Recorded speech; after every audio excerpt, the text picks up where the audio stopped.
आम्ही पवार साहेबांच्या पक्षाचे सुसंस्कृत कार्यकर्ते आहोत। या ठिकाणी कुठेही कायदा मोडीत काढण्याचा आमचा पूर्व इतिहास नाही। पलीकडे कदाचित एका हातात सत्ता आहे, एका हातात गुंडगिरी आहे, अशा प्रकारचे चित्र जे मोदीजींच्या पक्षाबरोबर गेलेत किंवा मोदीजींच्या पक्षात आहे ते सातत्याने महाराष्ट्रात दिसते की एका हातात पिस्तूल आहे तर एका हातात सत्ता आहे। त्याच्यामुळे कदाचित त्या पिस्तुलाच्या जोरावर सगळ्या गोष्टी करण्याचा त्यांचा प्रयत्न आहे।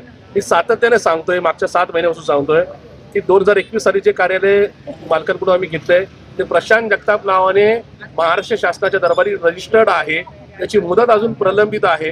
हे कार्यालय प्रशांत जगतापच्या नावावर आहे, राष्ट्रवादी काँग्रेस पार्टीचे नाही। त्याच्यामुळे इथं ताबा करण्याचा कोणाला अधिकार नाही। तसं कोणी प्रयत्न केला तर आम्ही संविधान मानणारे कार्यकर्ते आहोत। आम्ही कोर्टाची पायरी चढू, आम्ही पुणे पोलीस कमिशनरांना सांगू, आमचा सुद्धा पूर्व इतिहास त्यांनी तपासून घ्यावा। जर मी पार्टीच्या कार्यालयावर ताबा केला असेल तर पोलीस सुद्धा मला सोडणार नाहीत, पण जे ताबा करणारे असतील त्यांना मात्र पोलिसांनी सोडू नये अशी माझी पोलिसांना नम्रतेची विनंती राहील। ज्यांनी केलं त्याला त्यावेळेस अजित पवारने महापौर केलं, त्याला कोणी पार्टीतलं सपोर्ट करत नव्हतं। त्याला अध्यक्ष करण्याच्या करता मीच पुढाकार घेतला। माझ्याकडे आज पण त्याचा राजीनामा आहे की मधल्या काळामध्ये थोडंसं सुनीलला माहिती आहे, सुनील चेतन वगैरे सगळे असताना वंदनाताई वगैरे त्यांनी काही कंटाळून मी एवढं काम करतोय, एवढी आंदोलन करतोय, असं करतोय तसं करतोय, तरी दादा मला हे सगळे छळतायत, मला त्रास देत आहेत, मी राजीनामा देतो। अजूनही मी तुम्हाला मी बोलतो ते खरं बोलत असतो।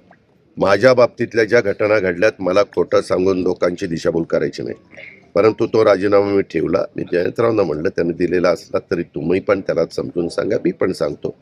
मी म्हणलं की बाबा एवढा मोठ्या परिवारामध्ये थोडंसं भांड्याला लागतं, एवढं काही मनावर घेण्याचं कारण नाही। असं सगळं मी त्याला वेळोवेळी योग्य सल्ला। त्याच्यामधल्या काळामध्ये वेगळ्या बातम्या पण आल्या, तुम्हालाही माहिती कशा प्रकारच्या बातम्या आल्या, त्याच्यात पण त्याला मी सावरून घेण्याचा प्रयत्न केला। त्या बातम्या कशा होत्या, काय होत्या, मला काही बाबतीतली निनावी पत्र पण आली, पण मी एखाद्या कार्यकर्ता आपल्याबरोबर काम करत असतो त्यावेळेस त्याला फार उघडं पाडून त्याची बदनामी करणं, त्याला नावबेद करणं हा माझा प्रयत्न नसतो। पण तेच आता दंबाजीचा आरोप करतोय, काय करता, ठीक है। तो हमारे साथ देखते रहिए फाइट अगेंस्ट क्रिमिनल चैनल और पढ़ते रहिए fight against criminal daily newspaper. आज की खबर में बस इतना ही। वीडियो को लाइक करें और चैनल को सब्सक्राइब कर ले, जिससे आने वाली वीडियो की नोटिफिकेशन आपको मिलती रहे।